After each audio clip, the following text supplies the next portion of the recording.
Brought to you by Agilus Diagnostics. Health test की बात आती है तो मैं भरोसा करता हूँ India largest diagnostics company Agilus diagnostics. खुद को टेस्ट करते रहो। जैसा आपने कहा हम लोग ठंड में स्वेटर पहन गए हैं, सिर्फ स्वेटर नहीं पहन के आए, मेरे अभी ऑपरेशन हुआ, मैं लंगड़ाते हुए आ रहा हूँ। 1.5 किलोमीटर पहले उन्होंने गाड़ी खड़ी करवा ली और उनसे कहा हमारा ऑपरेशन हुआ, कहने लगे दिखाइए। अब दिखाएंगे कहा पुलिस प्रशासन ने, उन्होंने कहा पेपर, हमने इसके भी पेपर हम रख के चले हैं, तो वो बोले कि जो है जाओ जाओ पुराना हो गया चलो। फिर हम इसके कंधे पे हाथ रख के चल के धीरे धीरे 1.5 किलोमीटर लगभग चल के आए।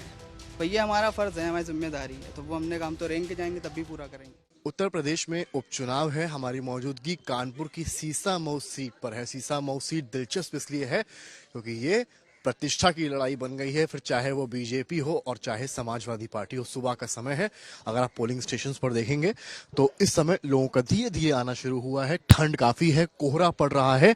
इसके बीच में आपको तमाम पोलिंग ऑफिसर्स यहाँ पर नजर आएंगे और राजकीय इंटर कॉलेज है, यहाँ पर वोट पड़ रहे हैं सुबह का समय। और देखिए वोटर्स किस तरह से यहाँ से वोट डालकर निकल रहे हैं। तमाम परिवार भी हैं जिन्होंने वोट डाला है। बड़ी बात राजनीतिक तौर पर यह है कि 12, 17, 22 इरफान सोलंकी ने चुनाव जीता और अब नसीम सोलंकी उनकी पत्नी समाजवादी पार्टी से प्रत्याशी है। तो वहीं सुरेश अवस्थी बीजेपी की तरफ से, बीजेपी ने फिर से सुरेश अवस्थी पर भरोसा जताया है। पहले बात कर लेते हैं कुछ वोटर्स के साथ जो यहाँ पर अभी वोट डालकर यहाँ से निकले हैं। क्या क्या आखिर उनके मुद्दे हैं। सीसामऊ की जनता देखिए हमारे साथ है।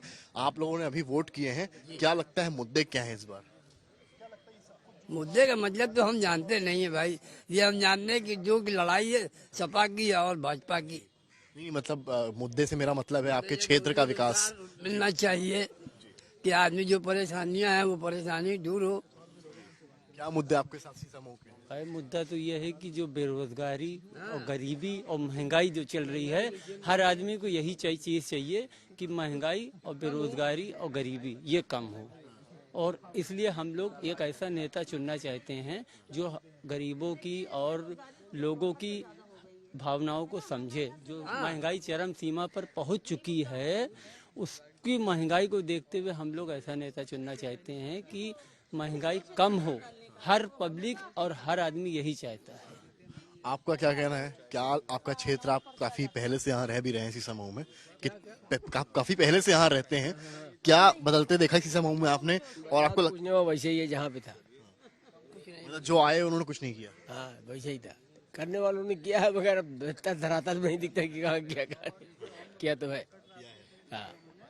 तो आपको क्या लग रहा है मुख्य तौर पर ये जो उपचुनाव इस बार हो रहा है, मुद्दा क्या है सबसे बड़ा? मुद्दा बेरोजगारी, गरीबी, लड़कों को नौकरियां नहीं मिलने, परेशानियां ये हैं सब। कानपुर तो कहते हैं कि इंडस्ट्री का क्षेत्र है, यहाँ नौकरी नहीं मिल रही। अब वो तो कहते हैं, तो हम भी सुनते पेपरों में पढ़ते हैं कि हाँ ऐसा कहते हैं, बस दिखे तो सब समझ में आए। आप बताइए महिलाओं को लेकर क्या इस क्षेत्र की आबो हवा कहती है? महिलाओं के लिए हम लोग तो सेफ हैं, ऐसी कोई दिक्कत नहीं है हम लोगों के साथ, हम लोग सेफ हैं। महिलाओं के कोई स्पेसिफिक मुद्दे हैं गृहस्थी से लेकर चूल्हे तक? अरे वो महंगाई के मुद्दे हैं, वो तो आप भी जानते हैं। हाँ, प्याज 80 रुपए किलो, आलू 70 रुपए किलो, यही मुद्दे हैं। तो अब मतलब माना जाए कि सीसामऊ की जनता जो है इन महंगाई के मुद्दों पर वोट करेगी? जी जी जी, महंगाई के मुद्दों पे वोट करेगी। ठंड काफी है, आप लोग आए यहाँ पर, आप लोग देख सकते हैं इस वक्त कोहरा बहुत ज्यादा है। कैमरामैन गौरव आपको दिखाएंगे एक बार, सामने का फ्रेम देखिए, कुछ पुलिसकर्मी आपको यहाँ नजर आएंगे और गेट के ऊपर जो पेड़ है उसके ऊपर देखिए कोहरा कितना ज्यादा है। ठंड की शुरुआत हो गई और इस ठंड में वोटर अगर यहाँ तक चल के आ रहा है तो शायद ये चुनाव आयोग के साथ साथ प्रदेश और देश के लिए एक अच्छी खबर है। हालांकि संख्या जो वोटर्स की है वो अभी कम है।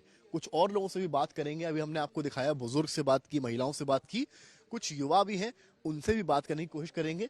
पीछे की भी तस्वीर आप देखते चलिए कि किस कदर पोलिंग सेंटर यहाँ इस वक्त है और ठंड का समय है और वोटर्स जो हैं वो यहाँ पर आ रहे हैं। किस तरह से आपको तस्वीर हम दिखा रहे हैं। कुछ और युवा वोटर्स से भी बात करेंगे। पुलिसकर्मियां जो है वो लगी, आपको पुलिसकर्मी भी दिखा देते हैं। आप यहाँ पर आइए तो ये देखिए तमाम पुलिसकर्मी हैं, तमाम लोग हैं। वोट डाल के आप निकले अभी, क्या लग रहा है इस बार सीसामऊ के क्या मुद्दे रहने वाले हैं? युवाओं के लिए क्या मुद्दे रहने? जो हर बार वही होना है भाई। नहीं, युवा, आप युवा हैं, युवाओं के आपको क्या लगता है क्या मुद्दे हैं इसमें? मुद्दे क्या, जो हम लोग को काम ही चाहिए, कारोबार चाहिए। कारोबार का तो शहर है पूरा। हाँ बस। कारोबार के शहर में कारोबार नहीं है आपका? जी, कारोबार कहाँ, हर बार बंद हो जाता है। इतने इतने दिन अभी हम लोग रमजान से काम बंद था, 6 महीने के बाद अब काम चालू हुआ है। जब से तो कोई बंद ही नहीं है, और तो फिर विधायक भी नहीं था, कोई सुनवाई भी नहीं। ठंडा बहुत है, जोश टाइट है। हाँ, दोस्त तो है बिल्कुल बराबर।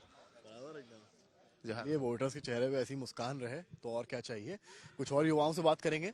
और भाई साहब, ये बताइए, आप लोग, ठंड का समय है, आप लोग तो यहाँ पर आए हैं स्वेटर वगैरह पहन के, क्या लग रहा है इस बार मुद्दे स्पेसिफिकली युवाओं के क्या हैं? युवाओं के अभी मैंने यही बताया है कि जो है ये सबसे बड़ा मुद्दा यही है कि बेरोजगारी और शिक्षा, इस पे ध्यान नहीं दिया जा रहा है। हॉस्पिटलों के हालात बहुत ज़्यादा ख़राब हैं, बद से बदतर हैं। नाम के सरकारी अस्पताल बचे हैं, सब कुछ पैसा दे के हो रहा है। यही सबसे अहम मुद्दे, हमें नहीं लगता इससे ज़्यादा कुछ अहम बाद में होगा, है बहुत से, लेकिन अहम ये हैं। आपको क्या लगता है? बस जो भाई ने कह दिया हमें और जैसा आपने भाई ने कह दिया है। और जैसा आपने कहा, हम लोग ठंड में स्वेटर पहन गए हैं, सिर्फ स्वेटर नहीं पहन के आए। मेरे अभी ऑपरेशन हुआ, मैं लंगड़ाते हुए आ रहा हूँ। 1.5 किलोमीटर पहले उन्होंने गाड़ी खड़ी करवा ली और उनसे कहा हमारा ऑपरेशन हुआ, कहने लगे दिखाइए। अब दिखाएंगे कहा? पुलिस प्रशासन ने। उन्होंने कहा पेपर, हमने इसके भी पेपर हम रख के चले हैं। तो वो बोले कि जो है जाओ जाओ, पुराना हो गया, चलो। फिर हम इसके कंधे पे हाथ रख के चल के धीरे धीरे 1.5 किलोमीटर लगभग चल के आए। भैया हमारा फर्ज है, हमारी जिम्मेदारी है, तो वो हमने कहा हम तो रेंग के जाएंगे तब भी पूरा करेंगे। आप क्या कहेंगे? बस यही कहेंगे। भाई ने कहा जो भाई ने कहा। तो खैर, कुल मिलाकर कहानी ये है कि कुछ ऐसे मतदाता भी हैं जिनकी शिकायतें हैं पुलिस को लेकर कि कहीं आने दिया जा रहा है, कहीं आने नहीं दिया जा रहा है। लेकिन अच्छी बात यह है कि आप जो कैमरे के फ्रेम पर जो कोहरा आता देख रहे हैं, उसमें अगर वोटर निकल कर इस सुबह के समय आ रहा है तो माना जा सकता है कि दोपहर होते होते, देखिए कितने बुजुर्ग लोग हैं इस ठंड में आ रहे हैं, सिर पर टोपा लगाकर। महिलाएं जो अपना चेहरा कवर किए हुए हैं, क्योंकि ठंड है, कान में ठंड लगेगी, जुकाम होता है, बीमारी हो सकती है, तो सारे, ठंड बहुत है माता जी, आप लोग एकदम कवर करके आए हैं। हाँ। तो ठीक है, कुल मिलाकर कहानी यही है कि वोटर्स में जो है उत्साह है सीसामऊ में, और माना जा रहा है कि जब अभी ठीक ठाक टर्नआउट सुबह का है कोहरे में, दोपहर होते होते ये टर्नआउट बढ़ेगा। कैमरामैन गौरव गुप्ता के साथ समर्थ श्रीवास्तव, कानपुर आज तक।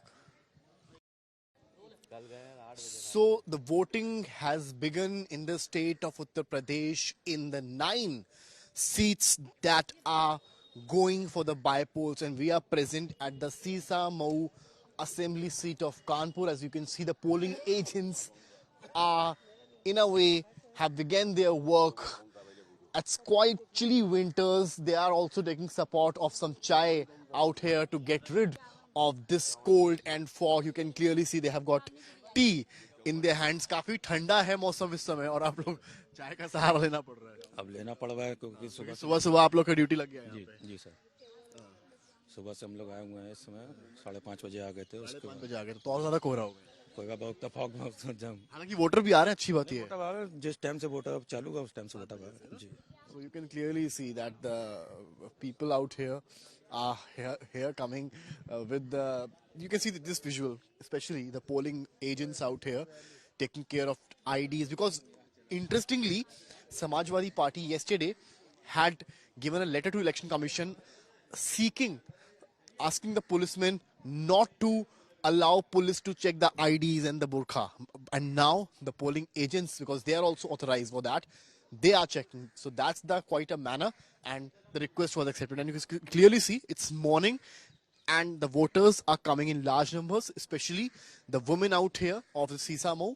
As you see, this is the Rajkiya Inter College. So the voting, though the competition is between the Samajwadi Party and the BJP, though BSP candidate is also there, but there is a bitter fight between them. Naseem Solanki, wife of Irfan Solanki, who is behind the bars, is a candidate for Samajwadi Party, while Suresh Avasthi is the candidate for the BJP. Though Yogi Adityanath has come here, he even did a road show here, so the BJP is not leaving any stone unturned to win this particular seat, where Samajwadi Party has got the MLA since 2012, 2017, 2022. Irfan Solanki won all these 3 by-polls, and now as he is behind the bars, and that's why the election is happening right here. And now his wife, Naseem Solanki, is taking on the BJP. Though if you talk about the caste scenario, there are 2.710 lakh voters, out of which around 1 lakh voters are from the Muslim community, around 60,000 voters are from the Brahmins and other caste, while 40,000 is around Dalits. So this has been the caste scenario out here eagerly. Most Muslim populated area of Kanpur lies in Sisamau, and that has been the stronghold for the Samajwadi Party since previous few elections. With cameraman Gaurav, Samarth Srivastava for India Today. Kanpur में सीसा मऊ की लड़ाई BJP और सपा दोनों के लिए प्रतिष्ठा की लड़ाई है। सुबह का समय और पोलिंग एजेंट्स जो हैं वो आप देख सकते हैं अपने काम में लग गए हैं। ठंड का समय है और कहीं ना कहीं आईडीज चेक कर जो वोटर्स हैं उनको भेज रहे हैं। और चाय की चुस्की इसलिए जरूरी है क्योंकि ठंड इतनी ज्यादा है। इनकी ड्यूटी सुबह 5 साढ़े 5 बजे से लगी हुई है, इस वजह से यहाँ पर चाय का सहारा भी लिया जा रहा है। तो कुल मिलाकर कहानी ये है, वोटर्स जो हैं वो भी आप देखिए अच्छे नंबर्स में यहाँ पर निकल रहे हैं। कितनी भी ठंड हो, लेकिन सुबह अगर ये वोटर हैं तो माना जा रहा है दोपहर होते होते ये वोटर्स जो हैं इनकी संख्या में इजाफा होना तय माना जा रहा है। उससे बड़ी बात यहाँ पर यह है कि अगर आप यहाँ के डायनामिक्स समझेंगे तो कुल मिलाकर बीजेपी और सपा दोनों ने एड़ी चोटी का जोर लगा रखा है। सीसामऊ सीट जब से अस्तित्व में आई समाजवादी पार्टी की सीट रही है, क्योंकि 12, 17 और 22 के चुनाव में इरफान सोलंकी सपा की तरफ से जीतते रहे हैं। चुनाव क्यों हो रहा है? क्योंकि इरफान सोलंकी जेल में है आगजनी के मामले में, उनको लेकर कोर्ट में केस भी चला। अब नसीम सोलंकी उनकी जो पत्नी है उसको समाजवादी पार्टी ने टिकट दिया है। तो वहीं सामने बीजेपी के सुरेश अवस्थी जो हैं वो मैदान में है। तो सुरेश अवस्थी बनाम ये पूरा मुकाबला जो है नसीम सोलंकी के नाम पर जाता है। लेकिन अगर आप कास्ट को समझेंगे तो कास्ट कुल मिलाकर अगर मैं समझाऊं आपको तो कुल मतदाता यहाँ पर लगभग 2,70,000, जिसमें से 1,10,000 वोटर यहाँ पर मुस्लिम समुदाय से हैं। तो वहीं 60,000 वोटर ब्राह्मण और दलित है, बचे 40,000 वैश्य और जो अन्य अति पिछड़ा जाति है उसके वोटर्स हैं। तो ऐसे में ये मुकाबला उस तरफ झुकेगा जहां पर मुस्लिम मतदाता ज्यादा जाएगा। और यही रीजन है कि जो समाजवादी पार्टी का एमवाई फैक्टर है वो यहाँ अच्छे से काम करता आया है। तो इसलिए बीजेपी के लिए चैलेंज भी, हालांकि मुख्यमंत्री ने यहाँ रैली भी की है, रोड शो भी किया है। यहीं से रवि किशन ने 1-2 दिन पहले ये कहा आकर कि अयोध्या का बदला इस बार उपचुनाव में लोग लेंगे। तो कुल मिलाकर बीजेपी ने भी पूरा जोर लगाया। तो वहीं अखिलेश यादव ने भी यहाँ रैली की है। डिम्पल यादव का